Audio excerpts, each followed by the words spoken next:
Hello everyone, कैसे हैं आप लोग। यूपी डीएलएड एडमिशन 2024 के रिगार्डिंग आज हम एक इम्पॉर्टेंट प्रकरण के बारे में जानेंगे। आज हम जानेंगे कि यूपी डीएलएड के काउंसलिंग की प्रक्रिया कब से प्रारंभ होगी। और एक मामला था जिसमें कोर्ट ने आदेश दिया था कि 12वीं पास जो भी छात्र छात्राएं हैं वो भी जो है यूपी डीएलएड का फॉर्म को फिलअप कर सकते हैं। इसके लिए शिक्षा विभाग ने क्या संज्ञान लिया हुआ है, इसके बारे में भी चर्चा करेंगे। आपको पता होना चाहिए कि यूपी डीएलएड के टोटल जो आवेदन हुए हैं, आपका यूपी डीएलएड का सेशन 2024 और 26 के लिए टोटल आवेदन कुल 3,25,440 छात्र छात्राओं ने आवेदन पूर्ण किया है आपके यूपी डीएलएड के फॉर्म के लिए। आपको पता होना चाहिए कि जो आपके टोटल सीट हैं वो आपके 2.33 यानी कि आपके 2,33,000 के लमसम आपके सीटें हैं, जिसमें आपके 10,600 जो सीटें हैं वो आपके डाइट कॉलेज यानी कि गवर्नमेंट सीटें हैं, जिसमें आपके बच्चे जो है प्रवेश लेंगे। तो आपको इस बार थोड़ा सा जो डाइट का जो मेरिट होगा उसमें आपका थोड़ा सा क्या है इंक्रीमेंट होगा, यानी कि थोड़ा बढ़ सकता है, क्योंकि इस बार सीटें और जो आवेदन हुए हैं बच्चों के वो काफ़ी ज़्यादा देखने को मिले हैं। तो जो आपके बड़े बड़े जो डाइट हैं, यानी जैसे कि प्रयागराज हो गया, बनारस हो गया, मथुरा हो गया, आगरा हो गया, लखनऊ हो गया, कानपुर, तो इन जैसे जो डाइट्स हैं जो यानी कि आसपास के जो छोटे छोटे जो हमारे ज़िले हैं, तो मोस्टली बच्चों का ये होता है कि हम लोग जो है गवर्नमेंट जो डाइट होता है मैं वहाँ पे जाके जो मेन है वहाँ पे मैं पढ़ सकूँ। तो इसके लिए इस बार थोड़ा सा मेरिट में क्या होगा कि आपको थोड़ा सा इंक्रीज मतलब देखने को मिलेगा, थोड़ा सा हाई मेरिट हो सकती है। हाँ, लेकिन यह कि ज़्यादा आपका वेरिएशन नहीं होगा कि हाँ आपको 10 नंबर 15 नंबर का जो आपके प्रीवियस यानी कि जो पिछले साल के जो आपके मेरिट बने थे उतना से वेरिएशन करेगा, ऐसा बिल्कुल नहीं होगा। आपका ज़्यादा से ज़्यादा 5 से 6 नंबर आपको वेरिएशन देखने को मिलेगी, लेकिन हाँ इस बार थोड़ा सा मेरिट आपको ज़्यादा दिखेगा। अब रही बात प्राइवेट कॉलेज का, तो जो बच्चों का अगर मेरिट लिस्ट में नहीं हो पाता है, यानी कि गवर्नमेंट या जो हमारे डाइट कॉलेज हैं, क्योंकि 10,600 सीटें हैं जो हमारे 70 डाइट हैं टोटल, तो उसमें ही बच्चों का एडमिशन होना है।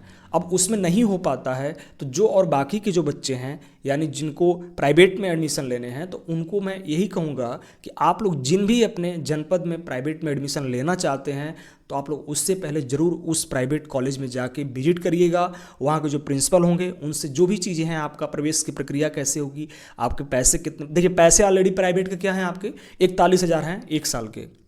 दोनों साल के अगर हम लोग मिलाते हैं तो आपका 82,000 रुपये जो है दोनों साल के डाइट के आपके फ़ी आते हैं। वहीं आपका जो गवर्नमेंट का फ़ी है, तो गवर्नमेंट का फ़ी जो है आपका 20,400 के लमसम आपके 2 साल के लगते हैं अराउंड, यानी 20,000 मान के चलिए, और 80,000 आप मान के चलिए प्राइवेट का। लेकिन क्या होता है कि कहीं कहीं प्राइवेट कॉलेज में स्कॉलरशिप पे एडमिशन हो जाती है कि हाँ आपका जब स्कॉलरशिप आएगा तो आपको एडमिशन जो है मतलब उसका पैसा हम लोग ले लेंगे और कुछ आपको स्टार्टिंग में पैसा देना पड़ेगा। तो मैं यही कह रहा हूँ आपसे, आप लोगों से, कि आप लोग ज़रूर एक बार जहाँ भी लेना चाह रहे हैं एडमिशन वहाँ पे आप जाइएगा। अपने जो भी फीस स्ट्रक्चर है, वहाँ का कैरिकुलम कैसा होगा, इन्वायरमेंट कैसा होगा, उसके बारे में ज़रूर आप एक बार चर्चा कर लीजिएगा। क्योंकि देखिए एक बार अगर आप इनरोल हो जाएंगे तो उसके बाद थोड़ा सा प्रॉब्लम होती है, क्योंकि जब सीट अलॉटमेंट हो जाएगा, कॉलेज मिल जाएगा, वहाँ पे आप एडमिशन ले लिए तो बहुत सारे प्रॉब्लम्स होती हैं, क्योंकि ऑलरेडी आप जो है एडमिशन यानी कि काउंसलिंग के टाइम ही आपका 10,000 रुपये यहाँ पे लग जाने हैं। ठीक है, तो इसके लिए थोड़ा सा आपको ध्यान देना है। और रही बात काउंसलिंग की जो चीज़ें हैं, जो हमारा मेन प्रकरण था आज का, तो काउंसलिंग की प्रक्रिया आपका दिवाली बाद जो है प्रारंभ हो जाएगी। और ये आपका लमसम मुझे जहाँ तक लग रहा है कि 4 से 5 तारीख का जो नवंबर है उस टाइम जो है आपका ये काउंसलिंग का जो फर्स्ट राउंड होगा वो आपका प्रारंभ होगा, जिसमें पहले हमारा क्या आएगा, स्टेट रैंक शो करेगा। अब आते हैं थोड़ा सा प्रॉब्लम क्या है। तो यूपी डीएलएड का जो प्रॉब्लम हुई है ये आपका काउंसलिंग प्रक्रिया होने का, तो सबसे पहले ये चीज़ें हुआ है कि दूसरी बार क्या हुआ, हमारा इसका रजिस्ट्रेशन ओपन हुआ है। यानी कि पहले बार ही हमारा रजिस्ट्रेशन 17 तारीख से हम लोग का स्टेट रैंक आना प्रारंभ था, लेकिन उसको जो है बढ़ा के क्या कर दिया गया, 25 तक कर दिया गया था। तो एक ये कारण हो गया है।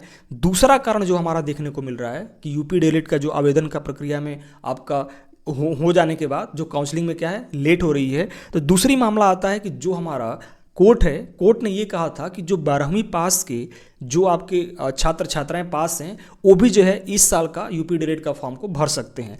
लेकिन इसके लिए जो हमारा शिक्षा विभाग है उसने किसी भी प्रकार का संज्ञान नहीं लिया है, नहीं उसने कोर्ट को अपना जो विज्ञप्ति होता है, जो अपना विचार होता है उसको नहीं दिया है। तो इसमें ये भी चीज़ें हो सकती हैं कि ये इसके लिए फिर क्या किया जाएगा। तो इसके लिए गवर्नमेंट ने जो है अपना जो आगामी जो भी चीज़ें हो रही हैं तो इस पर जल्दी से जल्दी संज्ञान लेके, क्योंकि इस चीज़ को प्रक्रिया को पूर्ण किया जाए, क्योंकि जिससे क्या होगा कि आप लोगों का जो आगे का जो करिकुलम है, यानी कि जो हमारी विज्ञप्ति आई थी शुरू शुरू में डीएलएड में, उसमें कहा गया था कि आपका जो डीएलएड का जो प्रशिक्षण का है वो 12 दिसंबर से क्या होगा, शुरू कर दिया जाएगा। यानी कि जो आपका पठन पाठन है वो 12 दिसंबर से प्रारंभ हो जाएगी। लेकिन ऐसा नहीं लग रहा है, क्योंकि ऐसा लग रहा है कि नहीं, ये तो अभी लंबा चलेगा। क्योंकि देखिए अभी आपका काउंसलिंग का फर्स्ट प्रक्रिया होनी है और फिर उसके बाद सेकेंड होगा, तो उसके प्रोसेस में कम से कम आपको 1 से 1.5 महीने तो लग जाते हैं। तो इससे क्या होगा कि आपका जो आगे का जो सेशन होगा उसमें काफ़ी लेट देखने को मिलेगा, क्योंकि आपका अगर लेट सेशन प्रारंभ होगा तो आपका लेट जो है सेमेस्टर होता है, और उससे चलते जो है आपका, इसीलिए डीएलएड का जो फॉर्म का होता है ये आपका 2 साल तो कहने को होता है। जैसे आपका सेशन क्या है 2024 से 26 में है, लेकिन आपको ये पास आउट होते होते जो है पूरा आपका जो 26 का है वो दिसंबर चला जाएगा। तो इसलिए थोड़ा सा प्रॉब्लम होती है कि जब लास्ट का होता है कि जब बच्चे मान लीजिए कि आपने सीटेट भी क्वालिफाई कर लिया, उसके बाद वैकेंसी अगर आ जाती है और एट अ टाइम आपका रिजल्ट ना हो, तो थोड़ा सा प्रॉब्लम होती है, दुख होता है। तो गवर्नमेंट को थोड़ा सा इसमें काम करना चाहिए, जिससे कि आप लोगों के भविष्य के साथ जो है किसी भी प्रकार का दिक्कत ना हो, प्रॉब्लम ना हो। लेकिन यहाँ पे चीज़ें अब यही है कि ये आपका जो दिवाली बाद है, दिवाली बाद आप लोगों का यूपी डीएलएड का जो एडमिशन की जो प्रक्रिया है वो प्रारंभ हो जाएगी। इसको छोड़ के स्किप कर सकते हैं, क्योंकि देखिए इस बार जो इस साल से तो पॉसिबल नहीं है कि जो भी बच्चे 12वीं पास किए हैं वो लोग जो यूपी डीएलएड में एडमिशन ले सकें। क्यों पॉसिबल नहीं है? क्योंकि देखिए कोई भी अगर कोर्ट का आदेश आता है तो उसका अनुपालन करने में जो है क्या है, समय लगता है। क्योंकि जब ये कोर्ट का आदेश आया था तो उससे पहले हमारा यूपी डीएलएड की विज्ञप्ति आ चुकी थी, और ये हमारा फॉर्म जो है मतलब यानी कि फॉर्म का जो रजिस्ट्रेशन था वो चल रहा था। तो उसके बीच ऐसा नहीं होता है, क्योंकि सबका एक नॉर्म्स एंड कंडीशन होती है जिसको कि फॉलोअप करने होते हैं। तो शिक्षा विभाग भी क्या करेगा, अगर ये आपका रूल्स जो है अगर फॉलो भी करने होंगे तो ये आपके अगले साल से इंप्लीमेंट होंगे। यानी कि जो आपका 25 से 27 का जो सेशन आएगा यूपी डीएलएड का, उसमें ये इंप्लीमेंटेशन हो सकते हैं। लेकिन जितने भी छात्र छात्राएं हैं उन लोगों को लग रहा है कि नहीं इसी साल से हम लोगों का 12वीं पास वाले जो बच्चे हैं भर सकते हैं, तो ऐसा बिल्कुल नहीं है। इस बार से आपका नहीं होगा, वो भी होगा भी तो नेक्स्ट ईयर से आपका प्रारंभ होगा। अब आते हैं जो अपने बच्चे हैं, जो यूपी डीएलएड के बच्चे हैं, आप लोगों को घबराना नहीं है। आप लोग अपने जितने भी आपके सारे डॉक्यूमेंट्स हैं वो आप लोग अपने पास जो है अच्छे से उसको रख लीजिए, और आप तैयार रहिए, घबराना नहीं है जैसे भी है। और जिनको डाइट के लिए है कि नहीं मुझे गवर्नमेंट मिलेगा, तो देखिए आपका मेरिट के हिसाब से जैसा आपका मेरिट होगा वैसा आपको जो है डाइट मिलना है। लेकिन आपको कहीं भी, चाहे आपका प्राइवेट में होता है चाहे आपका सरकारी में होता है, सरकारी में जो बच्चे होते हैं उनके लिए बहुत अच्छी प्लस पॉइंट हो जाती है कि उनका फ़ी जो है कम लग जाता है, जिसमें कि बच्चों को कोई दिक्कत नहीं होती है।